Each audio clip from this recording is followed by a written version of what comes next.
এখন বিষয়টা দাঁড়াচ্ছে যে সৌদি আরবের মাটিতেই তো স্থাপনা। যুদ্ধের ব্যাপারে ডোনাল্ড ট্রাম্প একটা অদ্ভুত দাবি করেছে।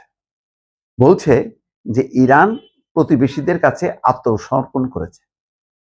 আচ্ছা বলেন, প্রতিবেশী কোন দেশ ইরান আক্রমণ করছে যে তাদের কাছে আত্মসমর্পণ করবে? বিষয়টা হচ্ছে ইরান একটা ভালো পলিটিক্স খেলে দিছে। সে বলছে যে ঠিক আছে, তারা তো ক্ষুব্ধ, সৌদি আরব, সংযুক্ত আরব আমিরাত, কুয়েত, কাতার, তারা মানে তাদের সার্বভৌমত্ব লঙ্ঘন করছে ইরান, সে কারণে ক্ষুব্ধ। তারা বলছে ওকে ঠিক আছে, যদি ইরান আক্রান্ত না হয় তাহলে সে আক্রমণ করবে না। কারণ ইরান কি বলছে যে সে মার্কিন ঘাঁটি, দূতাবাস, যেখানে যেখানে মার্কিন স্থাপনা আছে সেখানে তারা হামলা করবে। তারা ইরান বলেনি যে সে সৌদি আরবের বিরুদ্ধে যুদ্ধ ঘোষণা করছে। ইরান বলছে যে সে মার্কিন এবং মার্কিন স্বার্থের সংশ্লিষ্ট প্রতিষ্ঠানের বিরুদ্ধে যুদ্ধ ঘোষণা করছে। তো সেই প্রতিষ্ঠান যেখানে থাকবে সেখানে হামলা করবে, এটি নিয়ম। সেই কাজটাই করছে। এতে ডোনাল্ড ট্রাম্প বুঝতে পারছে সে ধরা খাইছে। কারণ এখন মধ্যপ্রাচ্যের দেশগুলো চেপে ধরবে যে তুমি আক্রমণ করতে পারবে না, তুমি আক্রমণ করলে আমাদের উপর আক্রমণ করবে। সেইটাকে ঘুরায় এখন ডোনাল্ড ট্রাম্প দাবি করছে যে ইরান মধ্যপ্রাচ্যের প্রতিবেশী দেশগুলোর কাছে কার্যত আত্মসমর্পণ করেছে। একই সঙ্গে তিনি সতর্ক করে বলেছেন আজ ইরানের উপর খুব কঠোর হামলা হতে পারে। হামলা হতে পারে এই কারণে যে ইরানকে ঠেকানো যাচ্ছে না। ইরান ক্রমাগতভাবে হামলা করছে।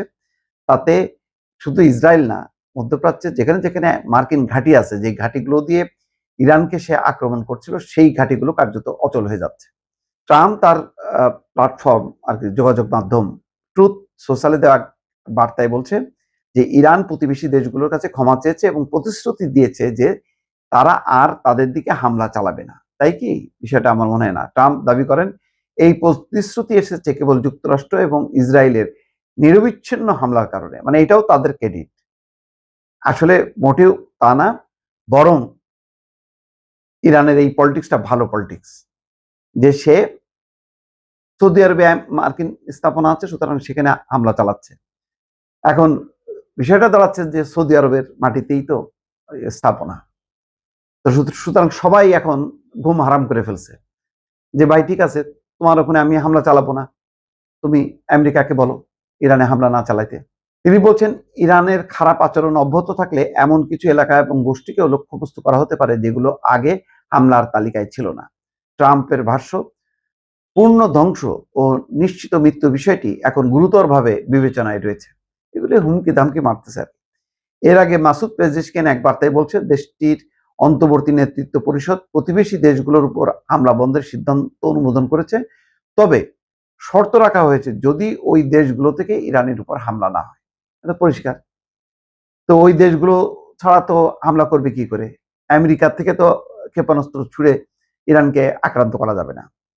তো এই জন্যই তো মানে বিভিন্ন জায়গায় ঘাঁটি করছে আমেরিকা, যাতে ইরানকে আক্রমণ করা যায়। এর পরপরই ইরানের রেভলিউশনারি গার্ডস কোর বিবৃতিতে বলছে ইরানের উপর হামলা অব্যাহত থাকলে যুক্তরাষ্ট্র এবং ইসরায়েলের সব সামরিক ঘাঁটিকে প্রাথমিক লক্ষ্যবস্তু হিসেবে বিবেচনা করা হয়।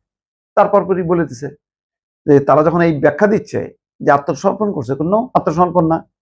যদি মানে আমিরাতের মাটি থেকে, ওমানের মাটি থেকে বা সীমানা থেকে যদি ইরানের উপর হামলা হয়, সেই জায়গায় ইরানও হামলা করবে।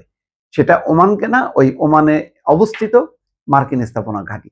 ভালো একটা গেড়া করে পড়ছে প্রতিবেশী দেশগুলো এবং মার্কিন যুক্তরাষ্ট্র এবং ইসরায়েল। এখন সমাধান একটাই, সেটা হচ্ছে ওই দেশগুলো, প্রতিবেশী দেশগুলো, তারা বলবে যে ভাই সরি, আমি আমার আর ঘাঁটি ব্যবহার করতে দেবো না, আমাদের ভূখণ্ড ব্যবহার করতে দেবো না, কারণ আমরা আক্রান্ত হইতে চাই না। এইটা যদি তারা এখন বলতে পারে তাহলে সমাধান, নতুবা সমাধান নেই।